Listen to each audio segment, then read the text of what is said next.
Now let's continue with special cases. First special case, if the denominators are consecutive numbers, it means they come just after each other, like 1 and 2, 2 and 3, 3 and 4, 11 and 12, 100 and 101. Their least or smallest common multiple is their product. In this case, we multiply them by each other. Example, 5 over 6 plus 3 over 7. So first step, we write over plus over equals over. Here, the denominators 6 and 7 are consecutive numbers because just after 6 comes the number 7. So 6 and 7 are consecutive numbers. That's why in this case, to find their common multiple, we multiply them by each other. 6 times 7 equals 42, and it's the same denominator. We write it. Now we ask ourselves, 6 times what equals 42? Of course, it's times 7, and 7 times 6 is 42. So multiply 6 by 7. We do the same for 5. 5 times 7 equals 35, and 7 times 6 equals 42. We do the same for the numerator 3. 3 times 6 equals 18. Then we add both numerators. 35 plus 18 equals 53 over 42. This fraction cannot be simplified. I box the final answer.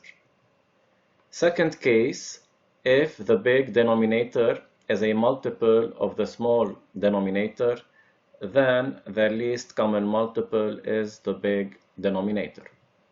Example, in this fraction 2 over 5 plus 7 over 15, the big denominator is 15.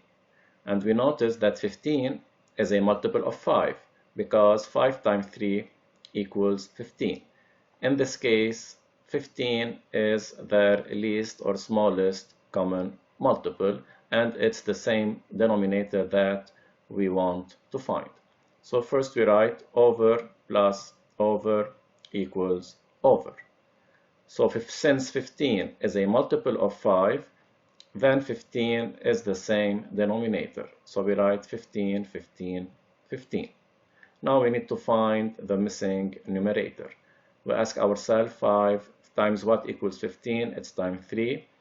We do the same for 2. 2 times 3 equals 6. And here, since the denominator of the second fraction didn't change, it's the same. So we don't need to do anything. 15 times 1 equals 15. But no need to multiply by 1. We copy the numerator as it is. Then we add both numerators, 6 plus 7, and we obtain the fraction 13 over 15. And this fraction cannot be simplified. I box the answer. Now, third case, if we add a whole number and a fraction. Example, if we add the whole number 3 plus the fraction 7 over 13. 3 plus 7 over 13, how are we going to solve this addition? First, we know that any whole number is equal to a fraction whose denominator is 1. So 3 is in fact equal to 3 over 1. So we add here over 1. Now we write over plus over equals over.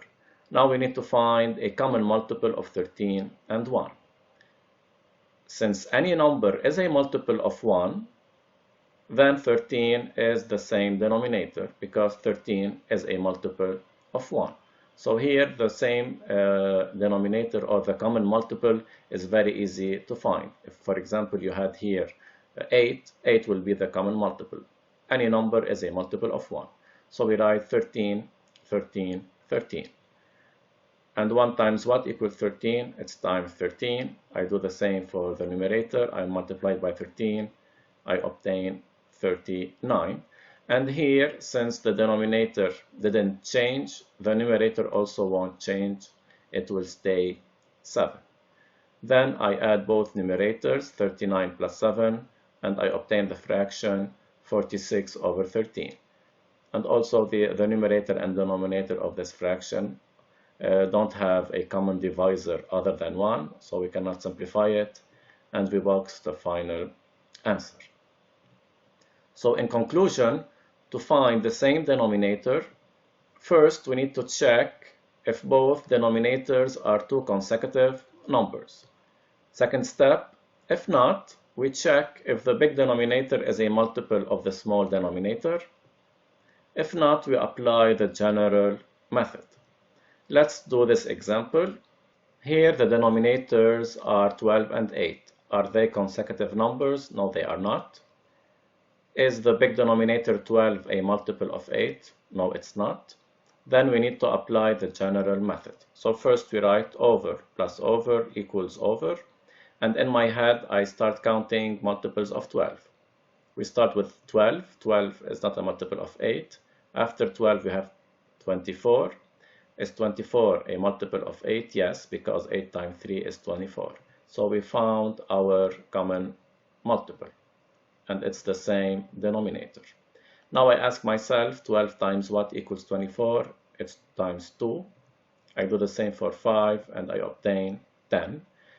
8 times what equals 24? It's times 3.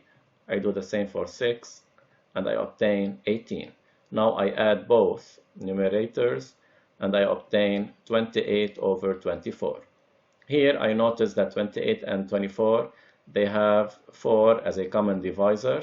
I can simplify it, and I obtain 7 over 6. I cannot simplify this fraction anymore, so I box it. It's the final answer.